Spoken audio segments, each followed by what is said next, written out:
David is officially king of Israel. In 2 Samuel chapter 5, it says, all the tribes of Israel came to David at Hebron and said, here we are, your own flesh and blood. So basically meaning there are tons of tribes of Israel, but they considered themselves family. David made a covenant with all the elders of Israel in the Lord's presence, and they anointed him king of all of Israel. And the account of David's kingship starts with the taking of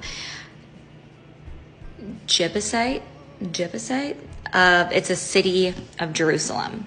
And as we go through this, you'll see that these are accounts of David as king of Israel, what he's doing. He captured the stronghold of Zion, that is the city of David. That day, King Hiram of Tyre sent envoys to David. He also sent cedar logs, carpenters to help build David's home.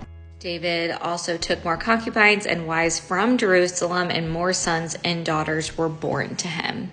And the end of chapter 5 is about the Philistines and how David listens to the Lord to defeat them. So up until now, the Philistines kind of considered David as a paid soldier, but when they figured out that David was the king over Israel and actually captured Jerusalem, they started to realize that he was a threat that they wanted to take out.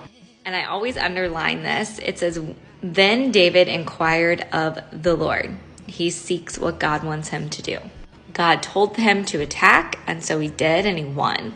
This happened twice. And in verse 25, it says, so David did exactly as the Lord commanded him, which is super refreshing, because if you've been reading the Old Testament, you know that just like us, the Israelites tend to not do what God wants them to.